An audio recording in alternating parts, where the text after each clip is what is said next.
ഇന്ത്യയും റഷ്യയും തമ്മിൽ പുതിയ കരാറുകളിലേക്ക് നീങ്ങുകയാണ്.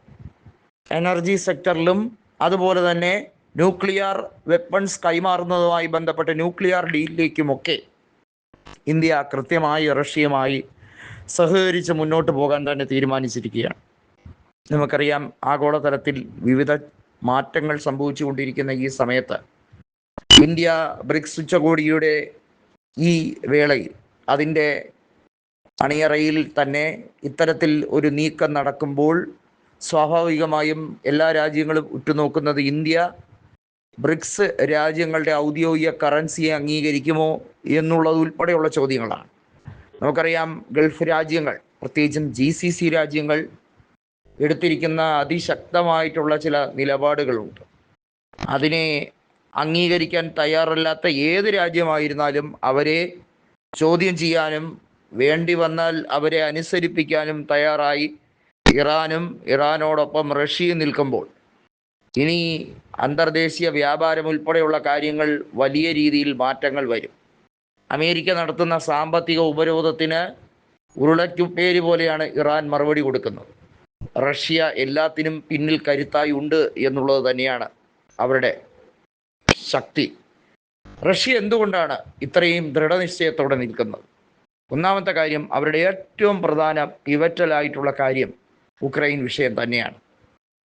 ഉക്രൈനെ ആക്രമിച്ച് കീഴ്പ്പെടുത്തി റഷ്യയുടെ ഭാഗമാക്കി മാറ്റാൻ കഴിയുമോ എന്നുള്ളത് മാത്രമാണ് പുടിൻ്റെ മുന്നിലെ തീരുമാനം. അല്ലാതെ ഉക്രൈനെ തോൽപ്പിച്ച് വിട്ട് ഏതെങ്കിലും കുറച്ച് പ്രവിശ്യകൾ പിടിച്ചെടുക്കുക എന്നുള്ളത് മാത്രമല്ല.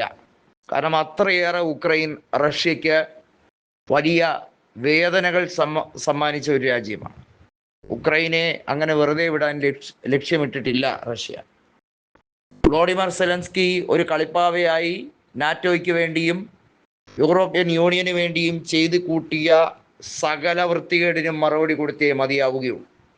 എന്തോ ഒരു വീരാരാധനയോടെ വീരപരിവേഷമാണ് നാറ്റോ രാജ്യങ്ങൾ സെലൻസ്കിക്ക് കൊടുത്തിട്ടുണ്ടെങ്കിൽ അതൊന്നുമല്ല, ഒരു ഭീരുവാണ് സെലൻസ്കി. അമേരിക്കയിൽ ചെന്ന് പ്രസിഡന്റ് ഡൊണാൾഡ് ട്രംപിൻ്റെയും വൈസ് പ്രസിഡന്റ് JD വാൻസിൻ്റെയും വായിലിരിക്കുന്ന തെറിപ്പാട്ട് മുഴുവൻ കേട്ട് പരമകോമാളിയെപ്പോലെ വാലും ചുരുട്ടി തിരിച്ച് കീവിലേക്ക് വിമാനം കയറിയവൻ്റെ പേരാണ് വ്ളോഡിമർ സെലൻസ്കി. സ്വന്തം നാട്ടുകാരും സ്വന്തം വീട്ടുകാരും അപമാനിച്ചിട്ടിരിക്കുകയാണ് ഇപ്പോൾ വ്ളോഡിമർ സെലൻസ്കിയെ. വ്ളാഡിമർ പുടിന് സെലൻസ്കി ഒരു ഇരയേ അല്ല എന്നതാണ് ഈ നിമിഷം നമുക്ക് മനസ്സിലാക്കാൻ കഴിയുന്നത്.